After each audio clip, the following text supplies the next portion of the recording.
जोंथ' BPF राजनिति हान्जा आरो बिथांमोनाथ' गुबुन हान्जा बिथांमोना गुबुन हान्जा गतिके बिथांमोना बिथांमोननि खामानिखौ मावगोन जोंहा जोंनि खामानिखौ मावगोन जोङो BPF राजनिति हान्जा हिसाबै बेफोरबायदि बाथ्राफोरखौ दासिम जेबो सावरायाखै आरो आंथ' सानो जोंहा जेबो सोमोन्दो गैया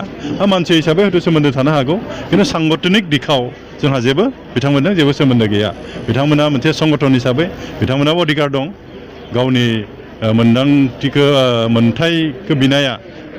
बिथांमोना अधिकार दं गतिके जोंनि BPF राजनिति हान्जा एबा जा BPF राजनिति हान्जानि आफादगिरि हाग्रामा महिलारि बिथांमोनजों जेबो सांगठनिक भाबै जेबो सोमोन्दो गैया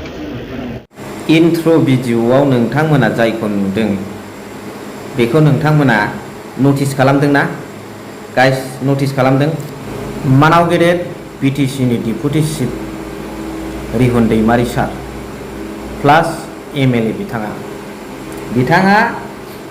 रिपर्टारफोर सोंनायाव एन्सार होदों माखासे मानसिफ्रा फुन्देरफानो आरो माखासे खोथाखौ जायनि थाखाय बिथाङा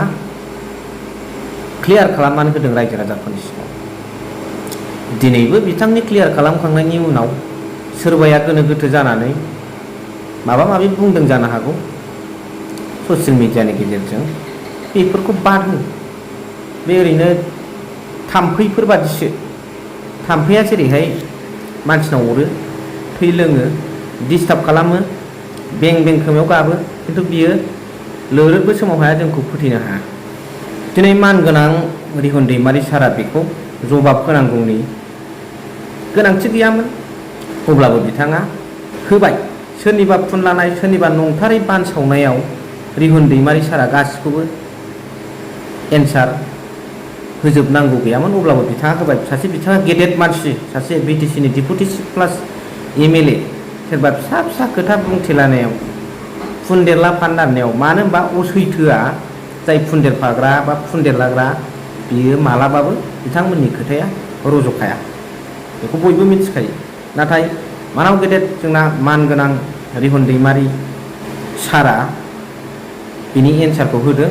आरो ओरैनोबाबो रायजो राजाफ्रा क्लियारखा नाथाय बियो आरो स्पष्ट भाबै क्लियार भाबै होबावबाय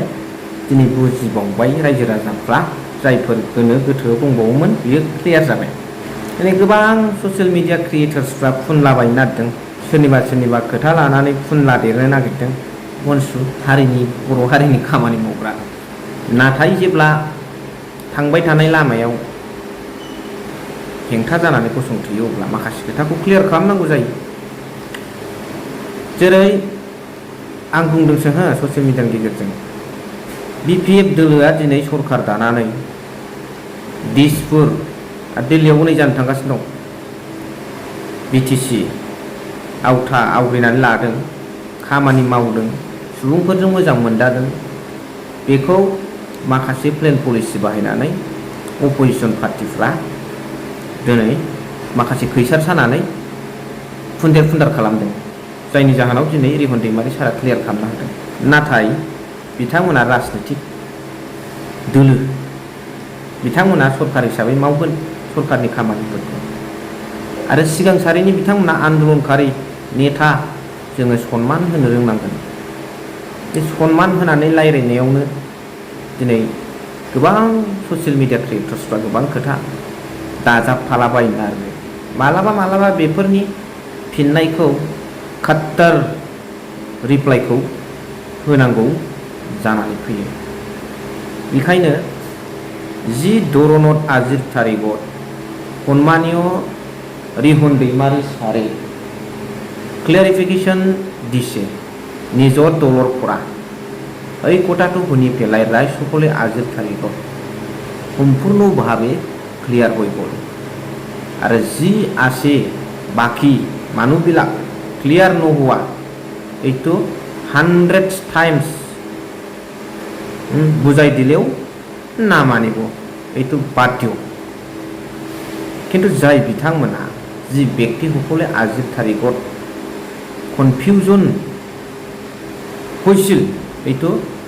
ৰিহন दैमारि सारत नगरफोरा যি কথাটো আজিৰ তাৰিখত শুনিছে আপোনালোকে এই কথাৰ দ্বাৰা দি ক্লিয়াৰিফিকেশ্যনটো আহিছে ইয়াত প্ৰমাণটো মোৰ লগত আছে কিন্তু মই ভিডিঅ'ত দেখুৱাব নোৱাৰে কাৰণ কিছুমান ইণ্টাৰনেল সুবিধা অসুবিধা আছে